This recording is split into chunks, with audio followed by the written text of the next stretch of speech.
दोस्तों, आपने James bond का नाम तो जरूर सुना होगा। जी हाँ, आपने सही समझा। वही जेम्स बॉन्ड जो हॉलीवुड मूवीज में हमें जासूस का किरदार करते हुए दिखाई देता है। उसके जासूसी भरे दिमाग और चालों को देखकर हम दांतों तले उंगलियां चबाने के लिए मजबूर हो जाते हैं। हम देखते हैं कि कैसे वो दुश्मन के घर के अंदर घुसकर उसकी सारी जानकारी को बाहर ले आता है और दुश्मन को खबर तक नहीं होती।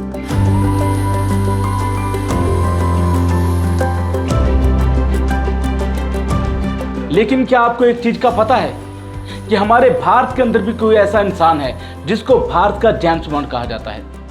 और ये किरदार कोई काल्पनिक नहीं बल्कि रियल है। वो पूरे 7 साल तक पाकिस्तान के अंदर रहता है और भारत के लिए जासूसी करता है और पाकिस्तान की आंखों के अंदर धूल झोंकता रहता है। वो इंसान जो पाकिस्तान की आंखों में आंखें डालकर कहता है कि वो उनसे 26/11 का बदला जरूर लेंगे, जिसके नाम से पाकिस्तान थर थर कांपता है और पाकिस्तान के आतंकवादियों के लिए वो किसी बुरे सपने से कम नहीं। वो भारत के इकलौते इंसान हैं जिनको शांति काल में कीर्ति चक्र से सम्मानित किया जाता है। अब आप लोग सोच रहे होंगे कि हम किसकी बात कर रहे हैं और किसकी तारीफों के पुल बांधते हुए हम थक नहीं रहे। आज के इस एपिसोड में हम बात करने वाले हैं भारत के real James bond Ajit Kumar Doval की। अजीत कुमार डोवाल का जन्म 20 जनवरी 1945 उत्तराखंड के पौड़ी गढ़वाल के एक गढ़वाली परिवार के अंदर हुआ। इनके पिताजी आर्मी ऑफिसर थे। अगर बात की जाए इनकी स्कूली पढ़ाई की तो इन्होंने अजमेर के मिलिट्री स्कूल से अपनी पढ़ाई की। उसके बाद आगरा के विश्वविद्यालय से इन्होंने इकोनॉमिक्स में एमए की। पोस्ट ग्रेजुएट होने के बाद ये आईपीएस की तैयारी में लग गए और 1968 में केरल के कैडर से ये आईपीएस चुने गए। 1972 में ये इंटेलिजेंस ब्यूरो में चले जाते हैं और पुलिस की नौकरी को सिर्फ 7 साल ही करते हैं और बाकी सारा समय ये जासूस बनकर निकाल देते हैं। बात उस वक्त की है जब मिजोरम में एक आतंकवादी संगठन चल रहा था जिसका नाम था MALF यानी कि मिजोरम आर्म लेफ्ट, जिसको चला रहा था लाल डेंगा। उसका मकसद ये था कि भारत को मिजोरम से अलग कर दिया जाए और मिजोरम की सत्ता को अपने हाथ में लिया जाए, जिसके लिए वो आतंकवादी गतिविधियों को भारत के अंदर जन्म दे रहा था। अब मिजोरम के हालातों को सही करने के लिए वहां पर भेजा जाता है अजीत कुमार डोवाल को। वो वहां पर जाते हैं और उस वक्त के खतरनाक आतंकवादी से बातचीत करते हैं। ये बात हमें ये भी बताती है कि वो कितने बहादुर थे। अजीत कुमार डोवाल लाल डेंगा के नीचे काम करने वाले 7 अधिकारियों में से 6 को अपने साथ मिला लेते हैं, जिसके कारण डेंगा अकेला पड़ जाता है और उसकी ताकत कमजोर हो जाती है। डेंगा के पास अब भारत सरकार के साथ बातचीत करने के सिवा और कोई रास्ता नहीं होता और इसकी वजह रहते हैं अजीत कुमार डोवाल।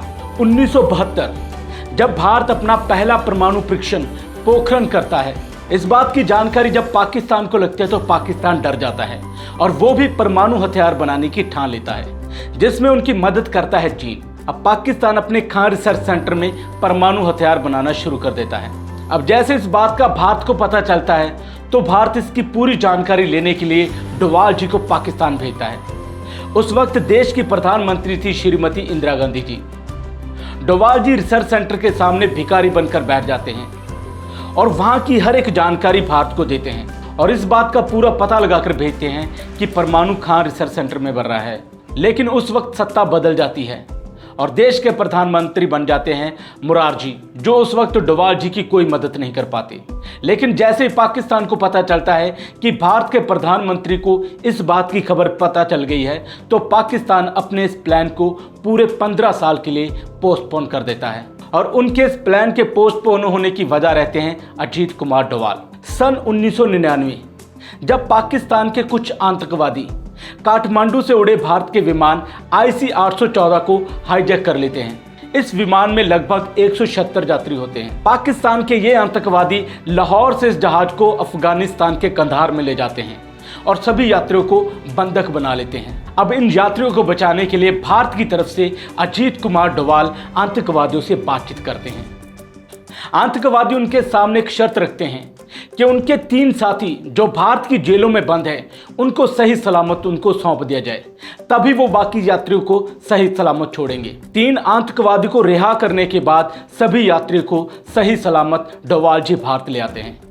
सन 2014 जब अजीत कुमार डोवाल जी को भारत के राष्ट्रीय सलाहकार के रूप में चुना जाता है, लेकिन उसी साल ISI के आतंकवादी भारत की 46 नर्सों को इराक में बंदी बना लेते हैं अब भारत सरकार अपनी नर्सों को बचाने के लिए उनके खिलाफ एक सीक्रेट मिशन शुरू करती है, जिसमें अजीत कुमार डोवाल जी इराक के लिए रवाना हो जाते हैं। अजीत कुमार डोवाल जी उन आतंकवादियों से बातचीत करते हैं और उनको नर्सों को सही सलामत छोड़ने के लिए कन्विंस भी कर लेते हैं और 40 नर्सों को सही सलामत छुड़ाकर भारत वापस लौटते हैं। भारत के अंदर बहुत से ऐसे मिशन हुए जिनकी रणनीति अजीत कुमार डोवाल ने बनाई थी और ये मिशन सक्सेसफुल भी रहे। 14 फरवरी 2019 वो दिन जब पूरा भारत रोया और हर एक आंख नम हुई।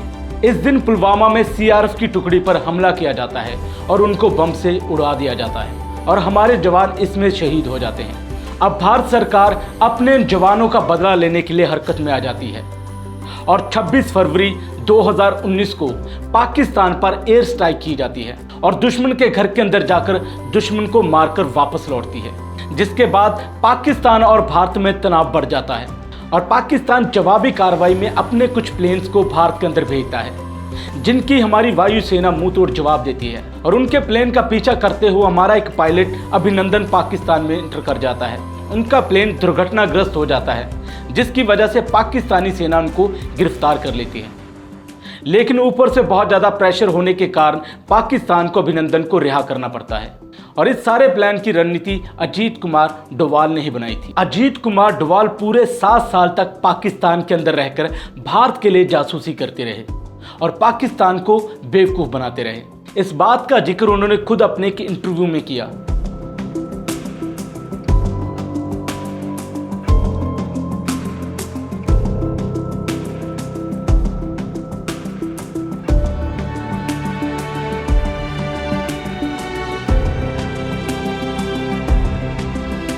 उन्होंने बताया कि पाकिस्तान के लाहौर के अंदर औलिया की मज़ार है, जहां पर दूर दूर से लोग आया करते थे।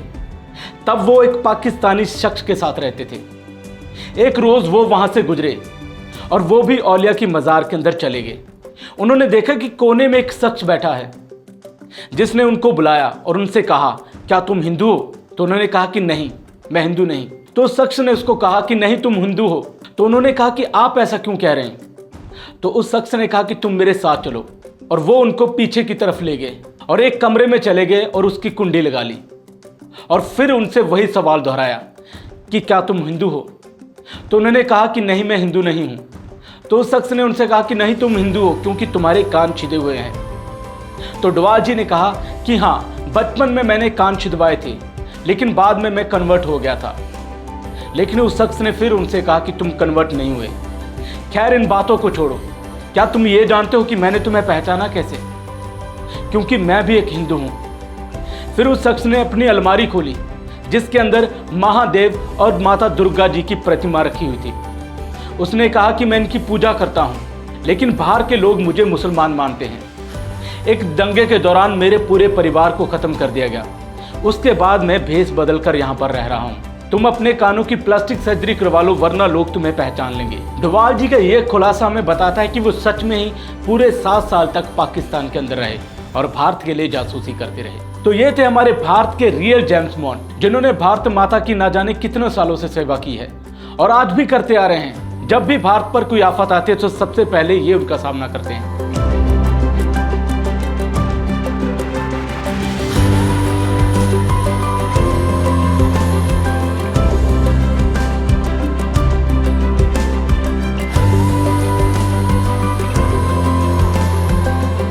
ये थी अजीत कुमार डोवाल जी के जिंदगी के सफर की कहानी। अगली बार फिर किसी के जिंदगी के सफर के साथ मिलते हैं। अब मुझे दीजिए इजाजत। Take care.